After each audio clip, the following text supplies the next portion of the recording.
he can't know the truth, right? He can't admit this. So he's got to repress it further.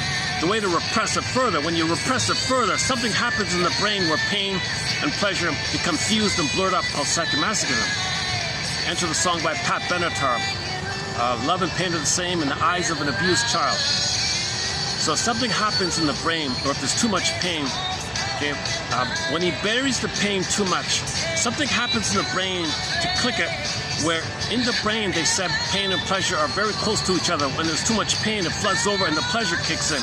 Now you got the pleasurization of the pain, the libidinalization of pain called psychomasochism. Now he's fixated in this addictive, disturbed thing. It's called a major crime in the psyche. This is a major trauma, a major crime in the psyche. Berger calls it the basic neurosis, the basic neurosis. But the baby's coping.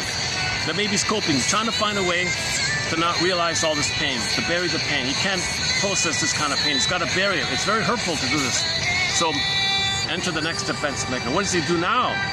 What does he do now? He's got to find a way to disperse or enter dopamine, chase. Okay, now he's going to confess to the lesser crime. So this phenomena called the libidinalization of psychic pain, the libidinalization of mother doing this in his anger, okay, that's quote-unquote major crime. So he confesses to lesser crime to make unaware of the punishment of the pain crime, where he's going to be dysfunctional to protect the fixation, because that's the tie to the mother. He'll be dysfunctional, okay, to protect the tie to the mother, but he can't know the tie to the mother. He's got to be dysfunctional to protect this tie to the mother. So dysfunctional means you're still trying to please mother, win mother's love, trying to get mother, trying to find mother, because there was no loving mother. Mother was impaired, she had emotional dyslexia, she had emotional warping.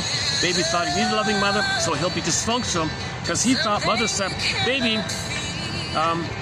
you got to take care of me. My mother didn't love me, you love me.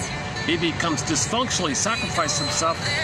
He'll be dysfunctional to maintain this painful interaction with the mother. He's going to repeat to maintain the tie, because if he's loyal to the mother, he thinks one day, someday fantasy, someday, he'll heal the mother, cure the mother. Isn't it bittersweet? Isn't it bittersweet that the child's going to spend his whole life being dysfunctional, always trying to save the mother, protect the mother, cure the mother? Okay, on this point, enter the Twilight Zone closing narration. One life furnished in early emotional poverty. What are the best closing narrations? Not the best episode, but one of the best closing narrations in terms of messages, in terms of psychological message. One of the best psychological messages comes from the Twilight Zone episode entitled One Life Furnished in Early Emotional Poverty. That closing narration was, isn't it bittersweet that you're going to be dysfunctional, whatever that takes. Narcissistic bully pattern, Iago pattern, low function BPD pattern, passive aggressive pattern, closet narcissist, devaluing narcissist, waif narcissist,